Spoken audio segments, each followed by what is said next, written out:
Ողջույն Օրագիր Նյուզի սիրելի հետևորդներ, եթերում ըստեյությանն է, մեր տաղավարում այսօր հյուրընկալել ենք Հայաքվե ազգային քաղաքացիական միավորման անդամ Մենուա Սողոմոնյանին։ Բարև ձեզ, պարոն Սողոմոնյան, շնորհակալ ենք հրավեր ընդունելու համար։ Հազար բարի Արփի ջան, շատ շնորհակալ եմ, որ հրավիրել եք։ Պարոն Սողոմոնյան, ականատես դիտորդական խումբը գլխավորությամբ Դանիել Յոնիսյանի վաղաշաբաթի ընտրություններից առաջ բողոք էր ներկայացրել կենտրոնական ընտրական հանձնաժողով, որ Հայաքվեն, մասնավորապես դուք, լինելով դիտորդ, չեզոքություն չեք պահպանում քաղաքական, ինչպես կմեկնաբանեք սա։ Եկեք սկսենք այդ միջնորդության մոտիվացիայից, հետո կանդրադառնանք հիմքերին, լավ։ Ընդհանրապես այսպիսի մի պատկերացում կա իրենց քաղհասարակություն դիրքավորող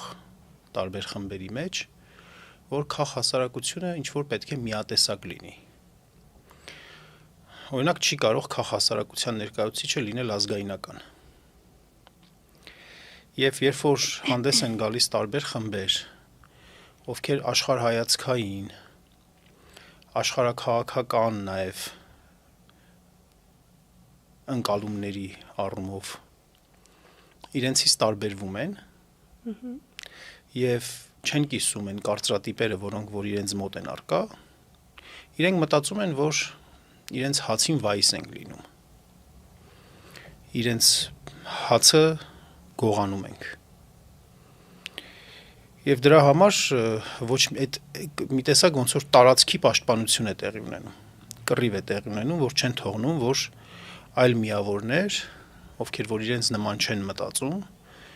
կամ նույն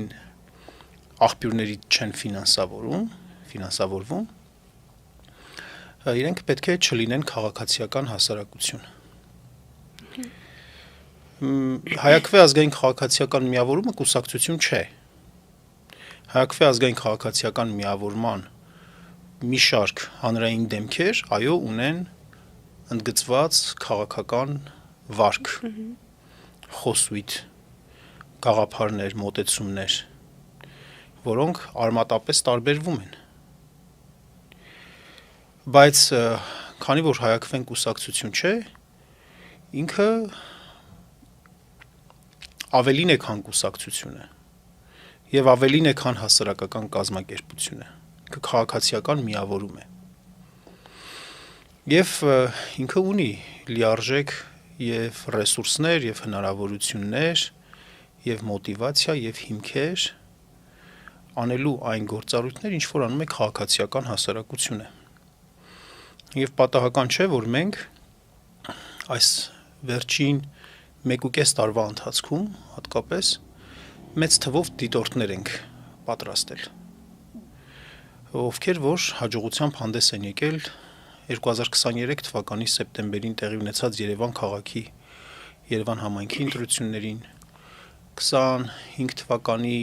մարտին տեղի ունեցած Գյումրի եւ Փարաքար համայնքների ընտրություններին եւ վերջինն էլ հենց վաղաշաբաթ խոշորացված համայնքում տեղի ունեցած ընտրություններն էին։ Հիմքը բողոքի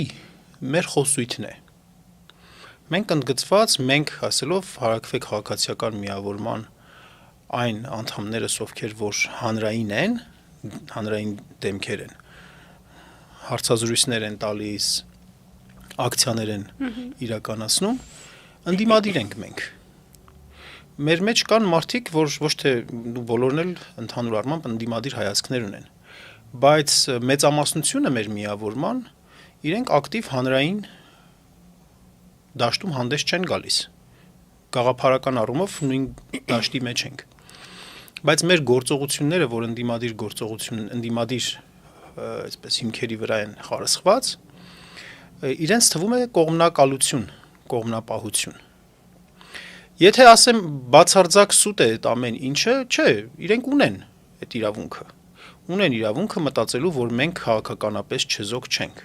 Բայց այստեղ մի շատ կարևոր հանգամանք պետք է հաշվի առնել։ Դիտորդը պետք է քաղաքականապես չեզոք լինի իր իրավունքների ու պարտականությունների հարցում կոնկրետ տվյալ ընտրական գործընթացի հետ կապված։ Եթե մենք, օրինակ, այս վաղաշաբաթ խոշորացված համայնքի ընտրությունների հետ կապված, օրինակ, ընդդիմադիր լինելով հանդերձ քննադատեինք, սուր քննադատության ենթարկեինք Արգիշտի Մեխակյանին, նրա թիմակիցներին, կամ ընդհակառակը գովաբանեինք, օրինակ, ասենք ընդդիմության ներկայացուցիչներին, ասենք հայրենիք կուսակցությանը կամ հաղթանակ դաշինքին եւ այլն, այո, դա շատ արդարացի կերպով կդիտարկվեր որպես քաղաքական չեզոքության սկզբունքի խախտում, բայց մենք դա չենք արել։ Դա չի նշանակում, որ մենք պետք է ընդհանրապես որպես քաղաքացիներ, ես նորից եմ ուզում շեշտել, կուսակցություն չենք, որպես քաղաքացիներ չպետք է մեր ընդդիմադիր դիրքորոշումները չհայտնենք։ Այսինքն, եթե Նիկոլ Փաշինյանը օրը ցերեկով հայհոյանք է տեղում, կամ երբ որ նրա գործունեության արդյունքում մեր համոզմամբ նրա գործունեությունը շատ է նպաստել, որպեսզի Արցախը այլևս այս պահի դրությամբ ժամանակավորապես մերը չլինի, կամ մենք գնահատում ենք, որ նրա քայլերի արդյունքում Հայաստանում ավտորիտարիզմը արմատավորվում է եւ այլն, մենք արդյոք չպետք է մեր քաղաքական հայացքները հայտնենք։ Ինչ կապ ունի մեկը մյուսի հետ։ Ինչ կապ ունի վաղարշաբաթ խոշորացված համայնքում քաղաքացիական պայմանագիր կուսակցության հանդես գալը եւ այդ կուսակցությանը պատկանող, այդ կուսակցության անդամ մի շարք գործիչների այլ գործունեությունը մարդու երեսին թքելը ենթադրենք։ Ինչը պետք է մեզ կաշկանդի չխոսել այդ թեմաների մասին։ Ինչը մեզ պետք է կաշկանդի հանցագործության հաղորդում չտալ, երբ որ մենք տեսնում ենք հանցագործություն։ Եվ նույն կերպ եւ իրենք են, չէ՞, իրենց գրառումներում տարբեր քննադատություններ արտահայտում եւ նախկին նախագահների վերաբերյալ, նաեւ անձնական որոնցից օրինակ, ասենք տարբեր ընտրությունների ժամանակ նախկին նախագահներին առնչվող կամ ինչ որ ասոցիացիաներ ունեցող ուժեր մասնակցում են այդ ընտրություններին։ Հետևաբար իրենք ինչու են այդ դեպքում, մենք էլ մեղադրենք, ասենք դուք քանի որ նախկին նախագահներին մեղադրում եք, կամ թեկուզ գործող իշխանությանն էլ են մեղադրում հաճախ, շատ բաներում։ Նույն Դանիել Հովհաննիսյանն էլ հանցագործությունների մասին հաղորդում է տալիս։ Բայց դու ինչի ես տալիս։ Ուրեմն մի խոսի ընդհանրապես։ Միայն ընտրությունից ընտրություն խոսի ու միայն ընտրական թեմայով խոսի։ Այդ դեպքում դու ինչ հիմք ունես խոսելու։ Այնպես որ ես բնականաբար իրավունք ունեն իրենք մտածելու, որ մենք գուցե քաղաքականապես չեզոքության ինչ որ հանգամանքներ մեզ մոտ չի լինում, այդպես իրավունք ունեն, բայց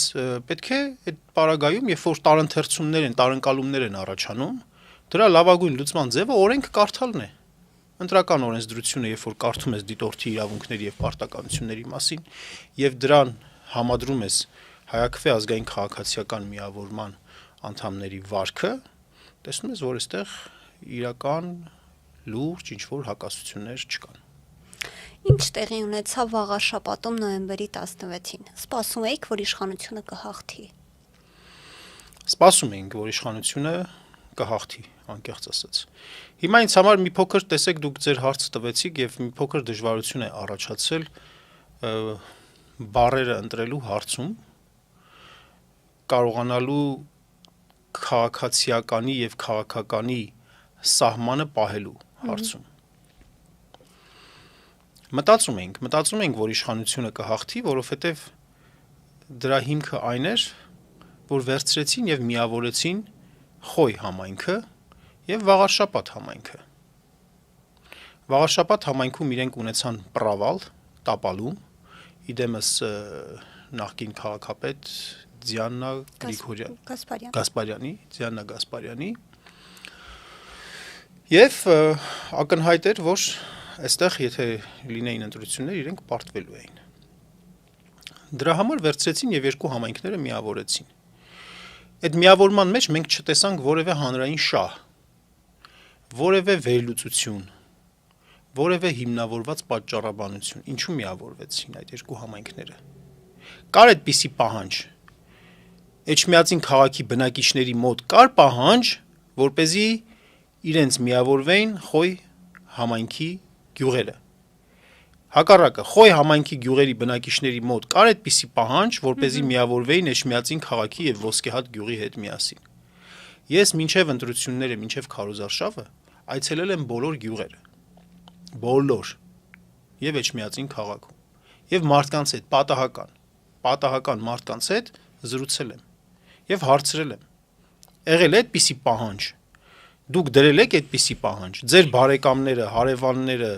ազգականները դրել են այդպիսի պահանջներ գործող ղեկավարության առաջ, որ պետք է միավորվել է, մարդիկ ասում են, ինչի մասին է խոսքը, չգիտենք, տեղյակ չենք։ Եվ մյուս կողմը հարցի նայում ենք։ Արգիշտի Մեխակյանը, ով կառավարել է այդ համայնքը, ինքը այնտեղ ունի հեղինակություն։ Գուցե դա իր անձով է պայմանավորված։ Գուցե դա պայմանավորված է նաև իր ծագումնաբանությամբ։ Համենայն դեպս ինքը ունի հեղինակություն այդ համայնքում։ Եվ փաստացի հասկանալի էր, որ Արգիշտի Մեխակյանի հեղինակությունը պետք է գումարվեր Էջմիածին Վաղարշապատ քաղաքի, պրոիշխանական ընտրողների նախընտրությունների հետ, որի արդյունքում Էջմիածին համայնքում իրենք չէին տապալվի, որովհետև երբ որ համադրում ենք Էջմիածին քաղաքում տեղի ունեցած ընտրությունների արդյունքները, մենք տեսնում ենք, որ քաղաքացիական պայմանագիրը այնտեղ չի հաղթել, հավաքել է ձայների 42%-ը եւ կոնկրետ Էջմիածին քաղաքում չէր կարող կազմել միանձնյա կառավարություն։ Անկամ Հանրապետություն կուսակցության հետ միասին չէր կարող։ Անհրաժեշտություն էր լինելու, որ իրենց միանար նաև մյուս ուժը, ազատ դեմոկրատները, որի հետ կապված ընդհանուր առմամբ խոսում են, ասում են, որ պրոիշխանական ուղղվածությունն են, բայց ես ձեռնպահ եմ մնում այդ առումով ինչ որ բան ասելուց։ Այսինքն համենայն դեպս կոալիցիոն կառավարում էր տեղի ունենալու։ Դրա համար ի սկզբանե մեզ հասկանալի էր, որ միավորումը տեղի ունենում զուտ քաղաքական նկատառումներով, զուտ քաղաքական շահերով, որովհետև ես մի անգամ եմ ասել, երեք եմ այդ մասին խոսել, այսօր էլ ասեմ, 70,000 ընտրող ունեցող փաստորեն խոշորացված համայնքը Վաղարշապատը շատ ավելի շատ է թվով, քան նախկին Ստեփանավանի շրջանը, որտեղ կա 3 համայնք. Ստեփանավան քաղաք, Լոռիբերդ համայնք եւ Գյուլաքարակ համայնք։ Այս պարագայում ես 3 համայնքներում իշխում են իշխանությանը լոյալ ուժեր։ Եվ այստեղ միավորելու, այստեղ միայն Գյուլագարակ համայնքում է, որ ընդդիմությունը իդեմս օրինակ ապրելու երկրի ուժեղ է, մնացած տեղերում այդքան ուժեղ ընդդիմություն չկա, դրա համար կոմֆորտ է, դրա համար Ստեփանավանի շրջանը, որը ունի շատ ավելի քիչ բնակչություն, քան Վաղարշապատ խոշորացված համայնքը, 3 համայնքով են պահում։ Որն է տրամաբանությունը։ Եթե ասենք հեռավորությունն է գյուղերի, այդքան էլ տրամաբանություն չկա, որովհետև նախ այդքան հեռու չեն։ Այդ նույն ձևով, երբ որ միացրեցին Ալավերդի համայնքը Օձուն խոշորացված համայնքի հետ, այդտեղ գյուղերի միջև Ալավերդու եւ օրինակ ասենք Ծաթեր գյուղի միջև հեռավորությունը բավական շատ է կամ մնացած գյուղերի միջև։ Որևէ հանրային շահ չկա եւ այդ իմաստով էր կանխատեսելի գումարած իշխանության հաղթանակը։ Գումարած նախընտրական շրջանում տեղի ունեցած բազմաթիվ խախտումները, ընդդիմադիր գործիչների նկատմամբ հետապնդումները, հանրային կարծիքը արհեստականորեն ուղղորդելու դեպքերը, բարեգործական միջոցառումները եւ այլն ցույց էին տալիս, որ ընդդիմությունը եւ իշխանությունը այս ընտրություններին գործում էին խիստ անհավասար դիրքերի վրա եւ դա կանխորոշելի էր։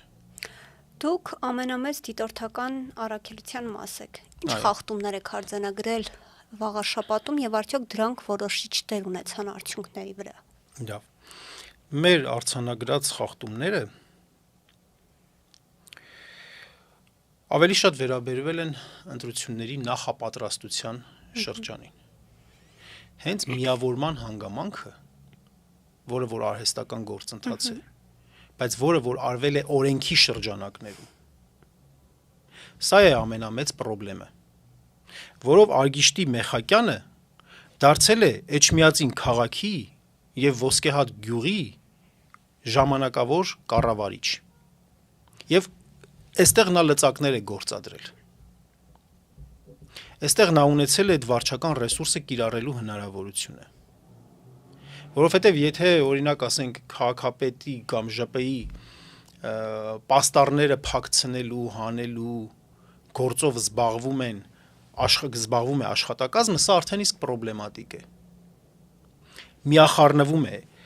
հանրային գործառույթը քաղաքական գործառույթի, հանրային պետական գործառույթը քաղաքական գործառույթի հետ։ Այստեղ է բուն խնդիրը։ Քվեարկության ընթացքում են եղել բազմաթիվ խախտումներ։ Կարող եմ օրինակներ բերել, ասել, ընտրատեղամասերով չեմ հիշում այս պահին, բայց կարող եմ օրինակներ բերել, ասել, բայց կոնկրետ քվեարկության նոյեմբերի 16-ին տեղի ունեցած խախտումները իրենց ծավալով եւ իրենց բնույթով ես չէի ասի, որ այնպիսին էին, որ կարող էին էապես ազդել ընտրությունների արդյունքի վրա, այսինքն որ կարող էր օրինակ ԿՊ-ն լինել ոչ թե փաստացի ինչքան եղավ 48%, հա, որ կարող էր լինել, չգիտեմ, օրինակ 18% կամ 28%, ես դա չեմ ասի։ Բայց ի՞նչն է մեզ համար կարևոր։ Հարցի ձևական կողմն է կարևոր, արտաքին կողմն է կարևոր, թե հարցի խորքային կողմն է կարևոր։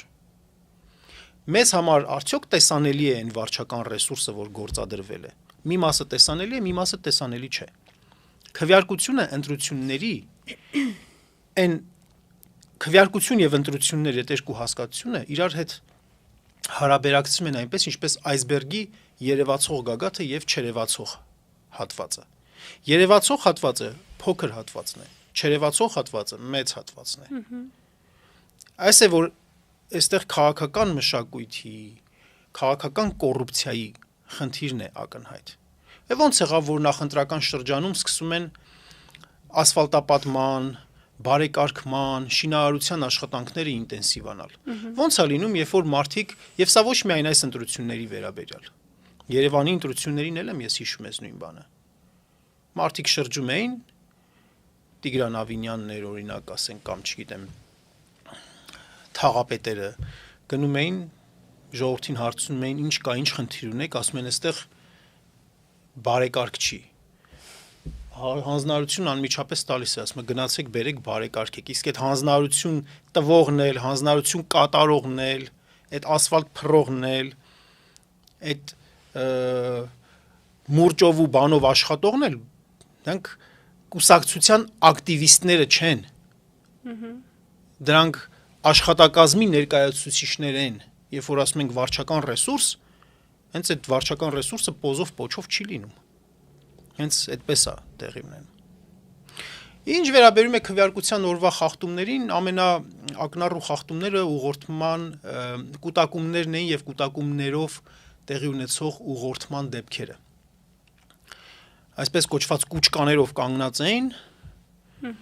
մարդը գնում է դեպի քվեարկության, ասենք, չգիտեմ, Գոհար տատի ջան, ինչ կա, արիլը մի հատ տեսնենք, հա, հիշում ես, չէ՞։ Այդպես, հետո Գոհար տատին գնում է մտնում է տեղամաս, ասում է ինձ տրցակը պետք չի, 7 համարը տվեք։ Այսպիսի դեպքեր, կուտակումները հատկապես բաց քվեարկությունների դեպքեր, ավելի շատ ֆիքսվել է Խոյ համայնքում,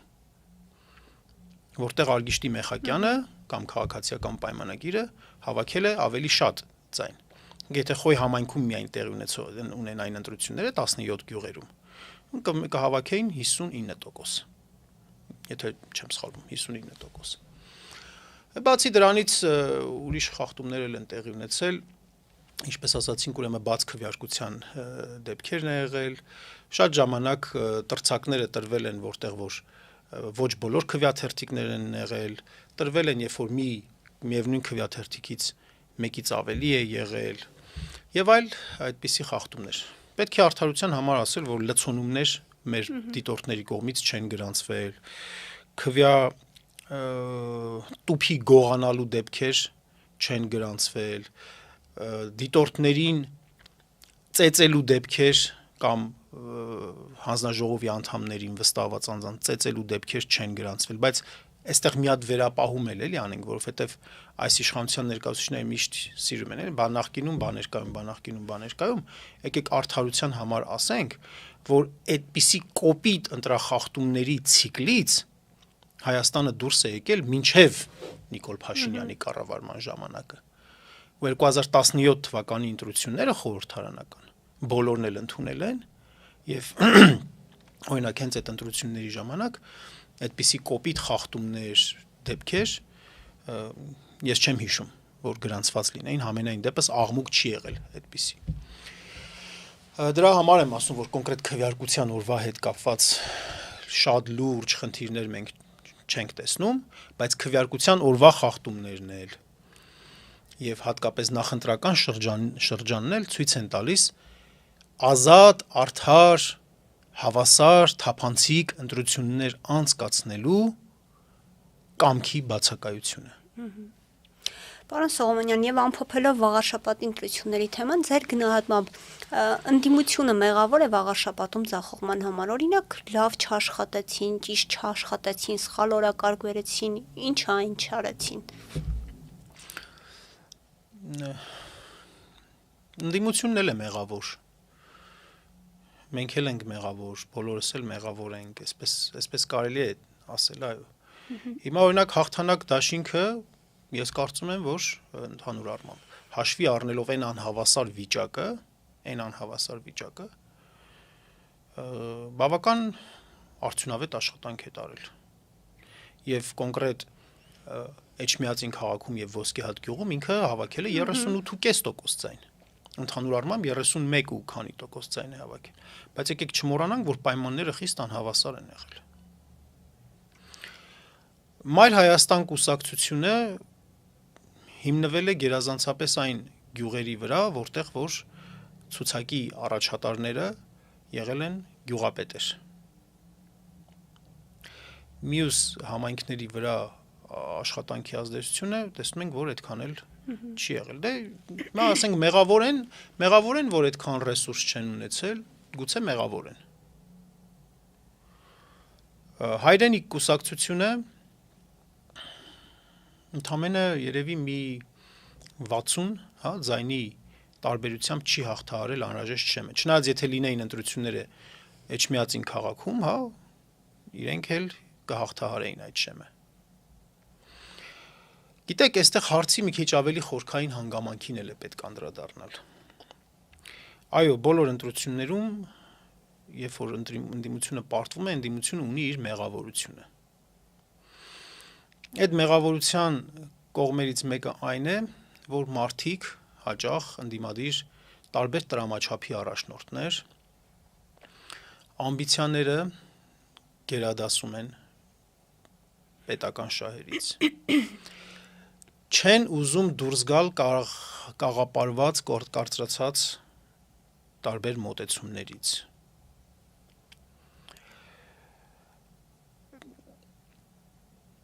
Բայց ամենակարևոր հանգամանքը այստեղ գիտեք որն է։ Հայաստանում երբեք իշխանությունները թույլ չեն տվել, որպեսզի ձևավորվի ընդդիմություն, իրական ընդդիմություն։ Ամեն պայման, որ ընդդիմություն ձևավորվի, իշխանությունները ոչնչացրել են։ Ընդդիմություն աշխատելու ձև մեր ուժերը չգիտեն, ու դա շատ դժվար է։ Ոնց անես, որ ընդդիմություն ծոր ուզենաս դու մեքենա վարես, բայց քո ինստրուկտորը ամեն ձևով չթողնի, որ դու մեքենա վարես։ Ղեկը ձեռքիցդ այդպես խլի պահի տակ թափահարի, իր մոտի արգելակը սեղմի, ուշադրության պահին վրատ գոռա, եւ այլն, եւ դու չկարողանաս սովորել ընդդիմություն։ Վերանանք էլի այս իշխանությունների վերաբերյալ թե իմ մոտեցումներից, թե այլնից։ Այս իշխանություններն էլ այսօրվա հենց դրա արդյունքն են, որ ժամանակին ընդդիմություն նորմալ ձևով չի եղել։ Ու հիմա էլ քանի որ իրենք էլ չգիտեն ինչ բան է ընդդիմությունը։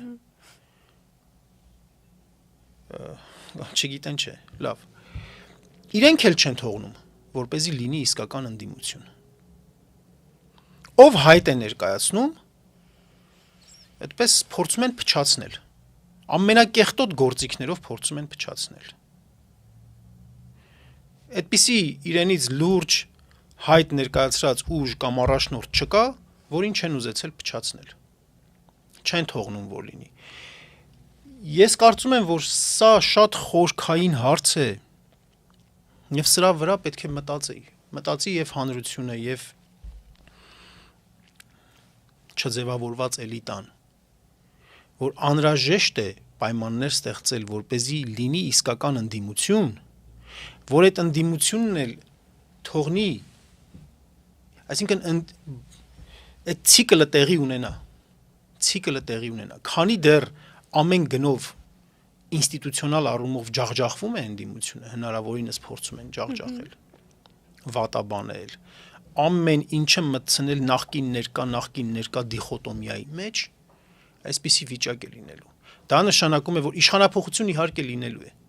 բայց ինչքան իշխանությունը փակի այդ ամբարտակը, այնքան փլուզումը ավելի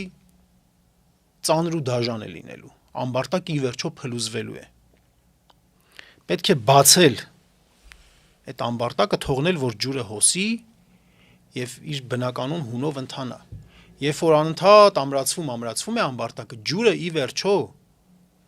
գնալու տեղ պետք է ունենա։ Ու պետք է քանդի, ու այդ քանդելը շատ ծանր է լինելու։ Պարոն Սողոմոնյան, բոլորս հիշում ենք, թե ինչպես ձեզ քաղաքական հայացքների համար հեռացրին ԵՊՀ-ից, բայց կան ընդդիմադիր հայացքներով ներկայացող մարդիկ, ովքեր դեռ շարունակում են աշխատել եւ պաշտոնավարել ԵՊՀ-ում։ Ինչպես է սա ստացվում։ Ձեզ չէին սիրում, թե ընդդիմադիր ներկայացող այս մարդիկ համագործակցում են իշխանության հետ։ Շատ ծանր հարց եք տալիս։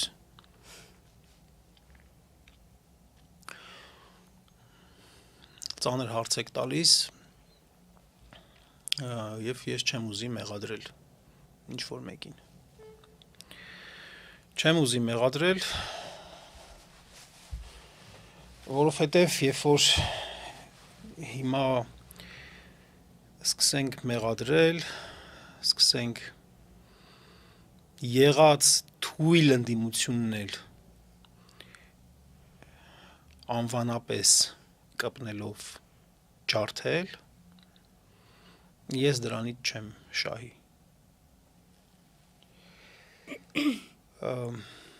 Իմ հետ կապված առանձնահատկությունը հետևյալն էր, որ ես ընդգծված քաղաքական հայացքներ ունեի եւ ընդգծված քաղաքական գործունեություն էի իրականացնում։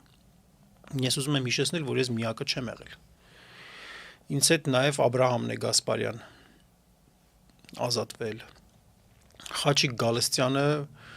բեռնվածությունը խիստ իջեցվել է այնքան, որ լսարան չմտնի գրեթե, ավելի շատ ասպիրանտների հետ աշխատի։ Աստղիկ Ավետիսյանի նկատմամբ չնայած Աստղիկը այդպես շատ ակտիվ հանրային գործունեություն քաղաքական չի ծավալել, բայց ամենայն դեպս սկզբունքային իր դիրքորոշմամբ եւ իր հայացքները չի թաքցրել։ Այնպես որ ես միակը չեմ, մենակ չեմ։ Եվ դա ես համոզված եմ, որ այստեղ քաղաքական վերևից եկող հրահանգ կա։ Ամենայն դեպս ես նաև ունեմ այդ ինֆորմացիան։ Բայց դա չի նշանակում, որ ես համասարանի համապատասխան օղակների հետ կապված խնդրեմ չունեմ, հարցեր չունեմ, դժգոհություն չունեմ։ Մարդիկ իրենց տեղերում պետք է փորձեին իրենց բարձրության վրա մնալ։ Ես պայքարում եմ, գործը դատարանում է եւ պայքարելու եմ վերականգնվելու Երևանի պետական համալսարանում, որովհետեւ ես սա անարդար եմ համարում։ Եթե ես լինեի օրինակ շատ վատ դասախոս, ես չեմ ասում ես շատ լավ դասախոս եմ, բայց եթե լինեի վատ դասախոս, շատ վատ դասախոս, մասնագիտական առումով, ես չէի պայքարի։ Բայց քանի որ ես գիտեմ, որ ինձ անարդար տեղն են հանել, քանի որ ես գիտեմ, որ համեմատությամբ մասնագիտական առումով ինձ շատ զիջող դասախոսներ կան, որոնք շարունակում են հաջողությամբ դասավանդել, բայց ես չեմ դասավանդում, ես այստեղ անարդարության զգացում ունեմ։ Բայց միևնույն ժամանակ, օգտվելով առիթից, ես պետք է մի բան խոստովանեմ։ Սա այն բումերանգն է, որ իմ հետ եղավ։ Իմ հետ եղավ, չասեմ որովհետև, այլ ասեմ նաև նրա համար, որովհետև այս ամեն ինչը փոխկապակցված մի հատ մեծ շղթայի մեջ պետք է նայել։ Ժամանակին էլ են համալսարանից դասախոսների հեռացրել քաղաքական հայացքների պատճառով։ Անկամ այն ժամանակ, երբ որ ես եղել եմ համալսարանում պաշտոնյա։ Գիտական քարտուղար եղած ժամանակ։ Այդ դասախոսներին, օրինակ, չգիտեմ, ինձ կներեն, եթե ես իրենց անունները առանց իրենց հետ համաձայնեցնելու տալիս եմ։ Համազաս Բդանելյան, Տիգրանը Ճորոխյան։ Այնպես են արել, որ իրենք դասաժամ չունենան։ Ես այն ժամանակ այդ հասունությունը չեմ ունեցել։ Այդ քաղաքական համարձակությունը չեմ ունեցել։ Ես իհարկե տարբեր կառույցներում, տարբեր օղակներում փորձել եմ խոչընդոտել, բայց չի ստացվել, բայց ես հիմա հետադարձ հայացքով գնահատում եմ, որ անհրաժեշտ չափի ջանք չեմ ներդրել ու աշխատանք չեմ տարել, որպեսզի ինձնից եկած ամեն ինչ թույլ անեի, որպեսզի դա տեղի չունենար։ Եվ դա բումերանգի էֆեկտն է։ Հայտնի այդպիսի բան կա, չէ, որ ֆաշիստների հետ կապված, որ սկզբում նեղում էին կոմունիստներին,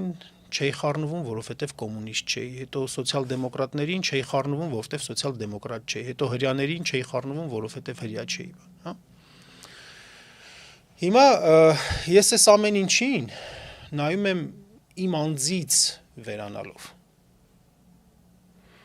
Եվ երբ որ գալիս ենք մեղավորության հարցին, երբ որ գալիս ենք սխալների հարցին, այո, պետք է յուրաքանչյուր ոք նաև իր չափով, իր գործած սխալները կարողանա տեսնի եւ խոստովանի, եւ այն ինչ որ իր հետ է տեղի ունենում, հաստատ դրա մի տարը, մի մասնիկը կա ժամանակին նրա ծուլության, անգործության, ոչ խիզախության, ոչ հասունության հետ։ Իմ պարագայում ես թերևս կասեի, որ իմ կարծիքով ավելի շատ դա ոչ հասունության հետ է կապված եղել։ Բայց համենայն դեպս այն ինչ որ ես կրում եմ, այն ինչ որ ես տանում եմ, մեծ իմաստով օրինաչափ է։ Մեծ իմաստով օրինաչափ է։ Անարդար է, բայց օրինաչափ է։ Նիկոլ Փաշինյանի իշխանությունը պնդում է, որ ակտիվորեն բարեկարգում է բուհերը եւ մասնավորապես ակադեմիական քաղաք է կառուցում։ Դուք որպես ԵՊՀ նախկին գիտքարտուղար եւ պրոռեկտոր տեսնում եք այդ բարեկարգումը եւ հավատում եք, որ ակադեմիական քաղաք կառուցվի։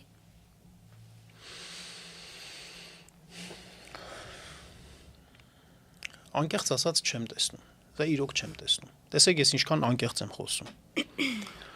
Եթե տեսնեի, կասեի, այո, տեսնում եմ։ Չեմ տեսնում, որովհետև ես գիտեմ, ես շատ լավ գիտեմ, որ այն մթնոլորտը, որ կա, անարդարության այն զգացումը, որ կա բուհերում եւ մասնավորապես Երևանի պետական համալսարանում, այդ մթնոլորտը, անարդարության այդ զգացումը, հարաբերությունների այդ սառնությունն ու ձևականությունը եւ պաշտոնական եւ ոչ պաշտոնական հարաբերությունների դրանք չեն ձևավորի համապատասխան միջավայր, որտեղ կլինի որակյալ կրթություն։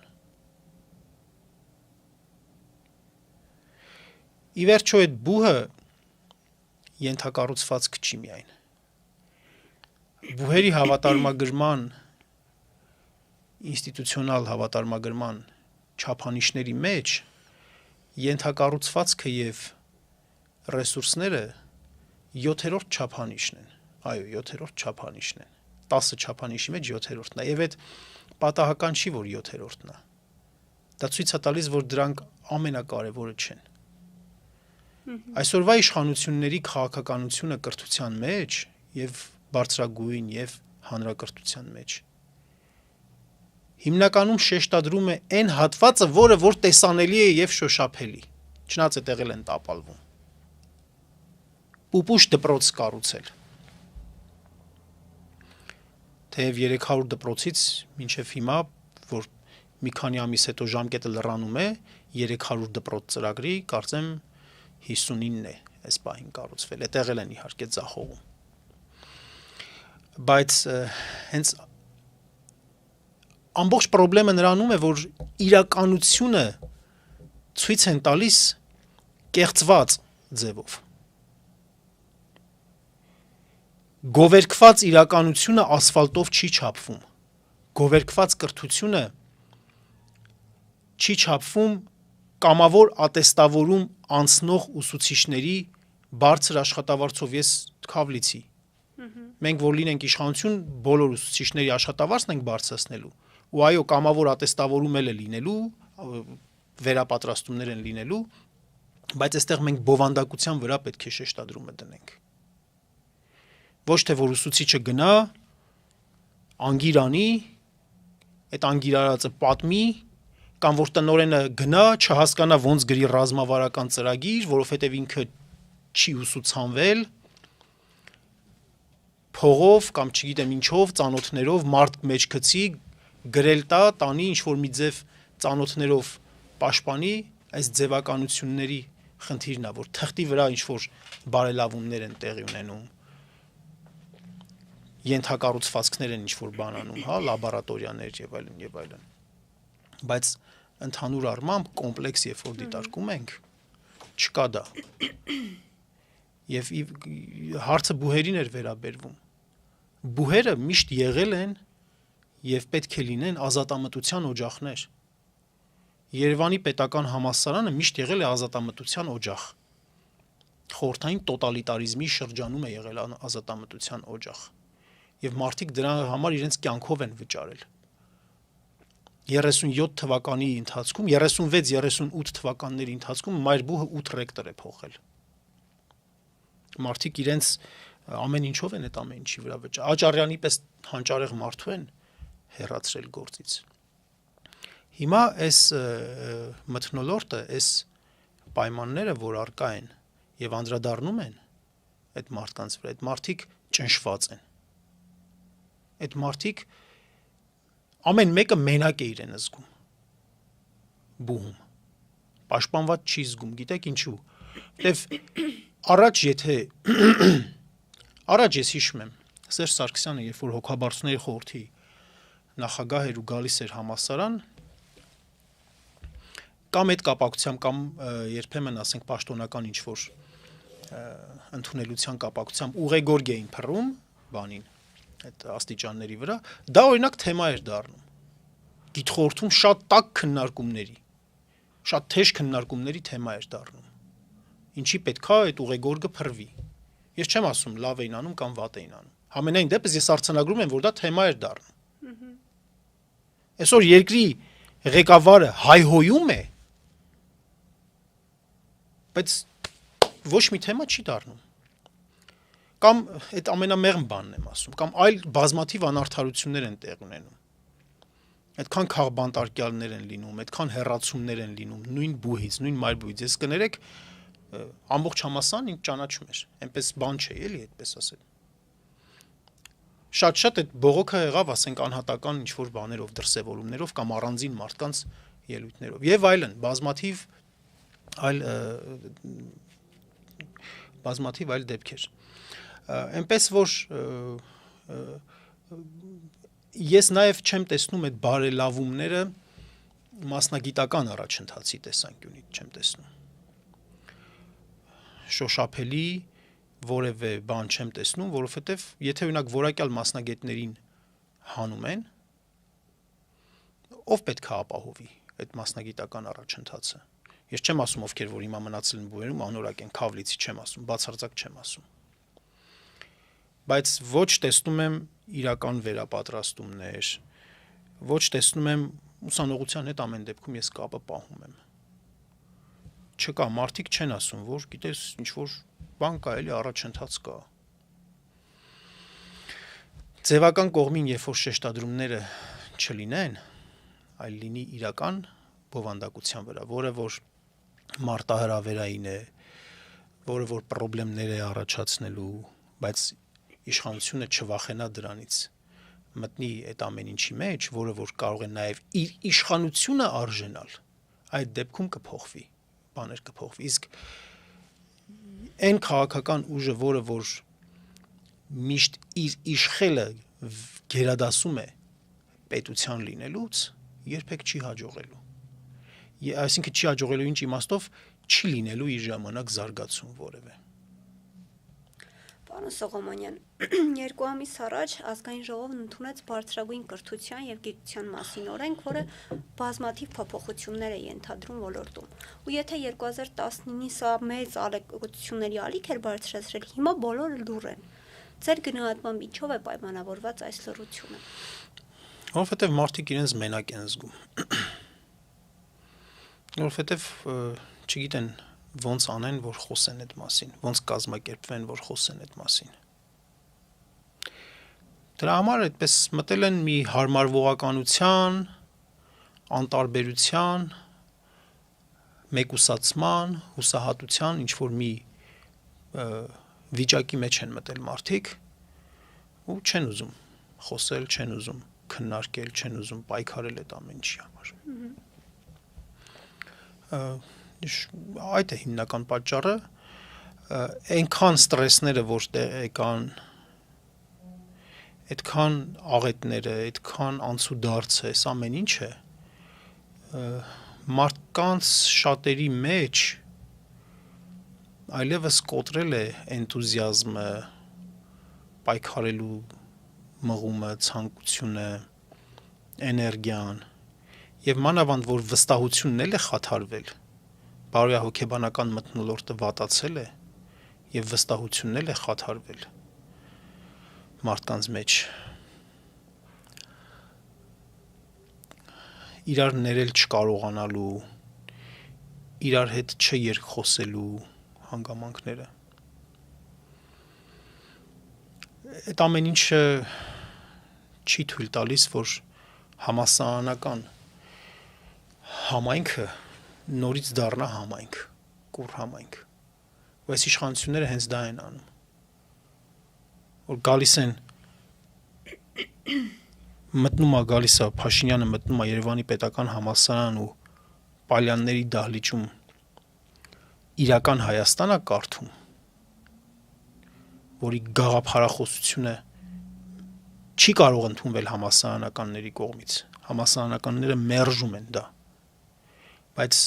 որոշ մարդկանց տանում են այնտեղ։ Այդ որոշ մարդկանց մի մասը գուցե համոզմունքով է գալիս, բայց մեծ մասը գլուխը կաղ վիճակում է մնում, որովհետև հասկանում է, որ սա ամոթի բան է։ Ու այս ամեն ինչի էֆեկտը մտնում է մարդկանց փոխհարաբերությունների հետ, ու մարդիկ իրար հետ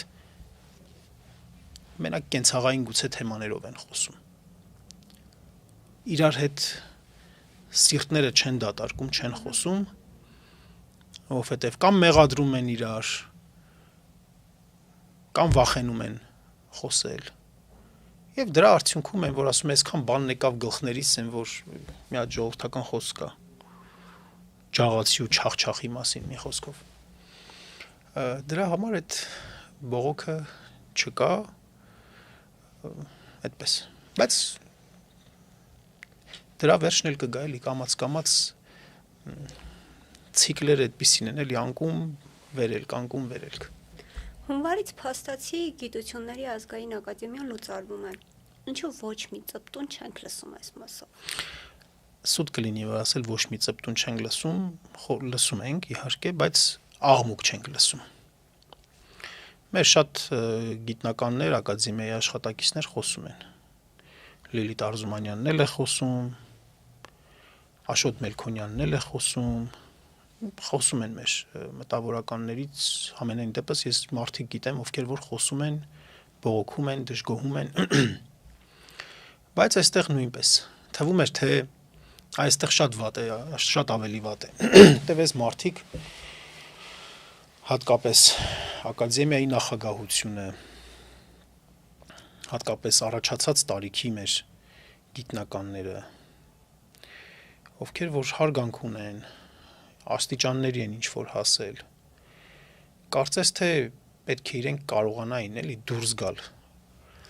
պատրել այդ անկարողության մորթին եւ դուրս գալ եւ միասնաբար բողոքել դրա դեմ։ Բայց դա էլ տեղի չի ունենում, որովհետեւ իրենք էլ ասում են, դե լավ, մենք դուրս եկանք, խոսեցինք, մեզ էլ եկան հանեցին, դրանից ինչա փոխվելու։ Ամեն մեկը փորձում է իր մեջ չփնտրել խնդրեմը։ Ամեն մեկը փորձում է իր հետ չկապել, ուրիշի հետ կապել։ Նույն ձևով, երբ որ հարց ենք բարձրացնում ուժային կառույցների, ոստիկանության, ասենք, տարբեր մարդկանց հետ, որոնց հետ մասնավոր զրույց ենք ունենում, ենթադրենք, ասում ենք, դուք ո՞նց եք հրաման կատարում, ապօրինի հրամաններ կատարում։ Ինքն օրինակ սլաք ուղղում են քաղաքական ընդդիմության վրա, ասում են, դուք այնց վիճակ ստեղծեք, որպեսզի հեղափոխական վիճակ ստեղծվի կամ հաղթեք,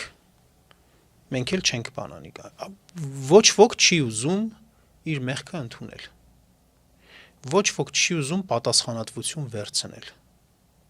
Որտեւ այդպես հեշտ է։ Ինչ որ մեկին մատնացույց անել։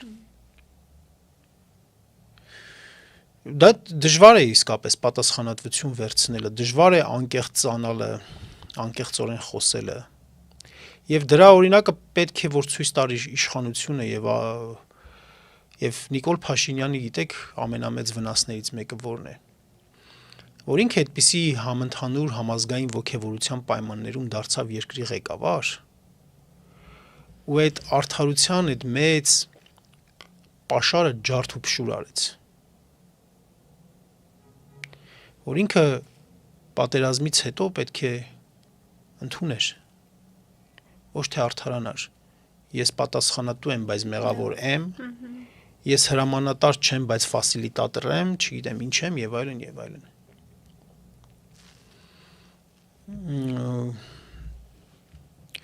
Եթե հենց սրանից ելնելով է, որ ես երեք մի գրառում եի արել, որ մեր քաղաքական մշակույթի մեջ պետք է դրվի սեփական սխալը եւ սեփական թիմի սխալը բարձրաձայն ասելու եւ ներողություն խնդրելու հանգամանքը։ Եվ եթե այդ անկեղծությունը ժողովուրդը տեսնի ու զգա, նա կընդունի եւ կների, որովհետեւ մեր ժողովուրդը քրիստոնյա է, մեր ժողովուրդը ներողամիտ է։ Բայց պետք է կարողանալ ասել այդ ճշմարտությունը, սխալը ընդունել, բարձրաձայնել։ Դժվար է, բայց պետք է կարողանալ։ Դա է այս ճգնաժամից դուրս գալու քայլերից, մեխանիզմներից մեկը։ Դա է գործունակ, արդյունավետ ընդդիմություն ձևավորելու քայլերից, մեխանիզմներից մեկը։ Ներողություն խնդրել, սխալները ասել եւ կարողանալ ներել, կարևոր անկարևորից զատելով։ Գաղտնիք չէ, որ ընդդիմության տարբեր թևերի մեջ լարվածություն կա եւ շատ հարցերի շուրջ նրանք չեն կարողանում միավորվել։ Կարելի է հաղթանակ ակնկալել մի ընդդիմությունից, ով չի կարողանում հաշվել նույնիսկ թե քանի խաղ բանտարկյալում։ Այո, շատ ծանր հարց տվեցիք, որտեղ որ ես էլ նույնպես մեղավորություն եմ զգում։ Ես էլ չգիտեմ կոնկրետ քանի խաղ բանտարկյալ կա։ Այո։ Կապ չունի, որ տարբեր քաղբանտարկյալների հետ կապված ակցիաների մասնակցում եմ, բողոքում եմ կամ չգիտեմ ինչ եմ անում։ Այո, սա կոնկրետ քաղբանտարկյալների թեման հարց է, որտեղ որ գաղափարական տարբերություններ չպետք է լինեն, սա սկզբունքի հարց է։ Երբ որ ինչ-որ մի մարդու քո աչքի առաջ սպանեն կամ ծեծեն, անկախ նրանից դու այդ մարդուն սիրում ես, թե չես սիրում, դու պետք է այդ երևույթի դեմ խոսես, ճիշտ է։ Դու պետք է բռնությունը մերժես։ Այս պարագայում նույնպես, այո, Սա շնորհակալ եմ այս հարցը բարձրաձայնելու համար, սա շատ կարևոր է։ Ինչ վերաբերում է ընդհանուր ընդդիմության մեջի խնդիրներին, այո, այնպիսի իրավիճակ է ստեղծված, որ հիմա կարճաժամկետ հեռանկարում ակնկալելի էլ չէ միասնական ընդդիմություն ունենալ։ Եվ ակնկալելի չէ առաջին հերթին այն առումով, որ ընդդիմության կարևոր ռեսուրսների տիրապետող գործունակ հատվածներ եւ նրանց առաջնորդներ սխալը բարձրաձայնելու եւ անկեղծորեն ներողություն խնդրելու մեջով չեն անցել։ Նրանց մեջ կան հրաշալի մարդիկ, հրաշալի գործիչներ, տաղանդավոր գործիչներ կան այդ թիմերում։ Բայց նրանք այդ շորշոփից չեն ազատագրվի այդքան ժամանակ, մինչև որ այդ ներողությունը չի եղել։ Սա պատճառներից մեկն է։ Երկրորդը, որ շատ սխալներ նաև չափազանցվել է, ուրճացվել են, դեմոնիզացվել են եւ ունենք մի այդպիսի իրականություն, որ այս մարդկանց, այս հատվածին մերժում է քաղաքացիների մի մեծ մաս, մեծ հատված, եւ այդ մերժման մեջ կա եւ օբյեկտիվություն, եւ սուբյեկտիվություն։ Դրա հետ պետք է հաշվի նստենք։ Մենք հայտարարել ենք, որ ելքը արտախորհրդարանական ուժերի ընդդիմադիր կեցվածք ունեցող արտախորհրդարանական ուժերի արդյունավետ կոալիցիաներ, նախընտրական դաշինքներ ստեղծելն է, որովհետև առաջիկայում խորհրդարանական ընտրություններ են եւ գնալ մանր ձևերով առանձին ամբիցիաներին զոր տալով պղպջակներից դուրս չգալով իրար հետ չերկխոսելով լինելու է այն ինչ որ տեղի ունեցավ 2021 թվականին, որի հարցում մենք ինքներս մեղավոր ենք։ 5165 շարժումը, որ մենք ստեղծեցինք, մենք խակ էինք քաղաքականապես։ Ոչ թե ստեղծելու համար էինք խակ, այլ որ գնացինք ընտրությունների պատկերացնելով, թե մենք հեղաշրջում ենք անելու, գերագնահատելով մեր ուժերը, գերագնահատելով մեր հնարավորությունները, չճանաչելով մեր հասարակության նախընտրությունները, քաղաքական նախապատվությունները, վիճակը ընդհանուր առմամբ, մասնագիտական գործիքներով անհրաժեշտ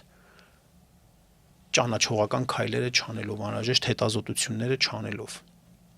Եվ նպաստեցինք փոշիացմանը, մեր չափով նպաստեցինք, չեմ ասում մենք ենք եղել,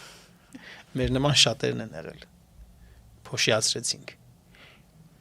Դա բայց մեզ համար, կոնկրետ մեզ համար, մեր ուժի շատ ներկայացուցիչների համար, ովքեր որ շարունակել են, շատ մեծ դաս է չկրկնելու այդ սխալը։ Հասկանալի է, որ դաշտում առատ չեն այն քաղաքական ուժերը, որոնք որ դու բոլոր տեսանկյուններից լավն են, ինտելեկտուալ են, բարեկիրթ են, խելացի են, կազմակերպված են, ռեսուրսներ ունեն եւ այլն, շատ դժվար է ընտրություն անելը, բայց համենայն դեպս եղածների ոնց որ ասած մեջ հաշվառմամբ պետք է ձևավորվեն արդյունավետ բլոկներ ընդդիմադիր արտախորհրդարանական եւ գնալ պատրաստվել լավ ուսումնասիրելով, լավ հետազոտելով, լավ գրագետ աշխատելով պատրաստվել ընտրությունների։ Կարելի ասել, որ երաշխավորելի է արդյունքը, ոչ։ Իսկ այլընտրանքը որն է։ Ձեռքերը ծալել, նստել թախտին, սպասել բախտին, դա ընդունելի չէ։ Համենայն դեպս մինիմալ նվազագույն արդյունքը այն է, ես վատագույն սցենարը կլինի այն, որ գործող իշխանությունները պարլամենտում չեն ունենալու սահմանադրական մեծամասնություն։ Սա ամենաքիչն եմ ասում։ Էլ չեմ ասում, որ իրոք ճիշտ աշխատելու, ճիշտ միավորումներ կազմելու պարագայում գործող իշխանությունները կզրկվեն իշխանությունից։ Պարոն Սողոմոնյան, եւ ամփոփելով զրույցը, քանի որ դուք էլ անդրադարձաք 26-ի խորհրդանական ընտրություններին եւ նշեցի 21-ին ունեցած այսպես ասած բացթողումները, ձեր կանխատեսումներով ինչ է լինելու 26-ին եւ ինչ կլինի առհասարակ հայ ժողովրդի եւ Հայաստանի հետ, եթե Նիկոլ Փաշինյանին հաջողվի նորից վերարտադրվել։ Կանխատեսումները պայմանավորված են եթե ապայով։ Ես այդ մասին ինձ թվում է խոսեցի, այդ հարցին պատասխանեցի։ Պետք է ստեղծել այդ արդյունավետ դաշինքները եւ գնալ, որովհետեւ գործող իշխանությունները ակնհայտ չունեն ժողովրդի աջակցությունը։ Դա ցույց են տալիս հավաստի սոցիոլոգիական հետազոտությունները եւ ֆոկուս խմբային քննարկումները, հետազոտությունները մի խոսքով։ Եթե այդուհանդերձ գործող իշխանությունները հաջողեն, ապա շատ բարդ է լինելու Հայաստանում իրենց էքսպանսիան իրականացնելու համար Անկարան եւ Բաքուն ունենալու են գուցե 1, գուցե 2, գուցե 3, ես չգիտեմ, տարիների պատուհաններ, ովքեր որ հաջողությամբ իրականացնելու են։ Զարկ է տրվելու Հայաստանում բռնապետությանը, ավտորիտարիզմից անցում է կատարվելու բռնապետություն, որի արդյունքում փոխվելու է սահմանադրությունը, բայց ոչ այն նպատակով, որպեսզի կառավարումը բարելավվի, այլ այն նպատակով, որպեսզի թուրք-ադրբեջանական պահանջները կատարվեն։ Այսպես կոչված անկլավներն են տրվելու, որպես առաջին։ Միջանցքի հարցն է լինելու,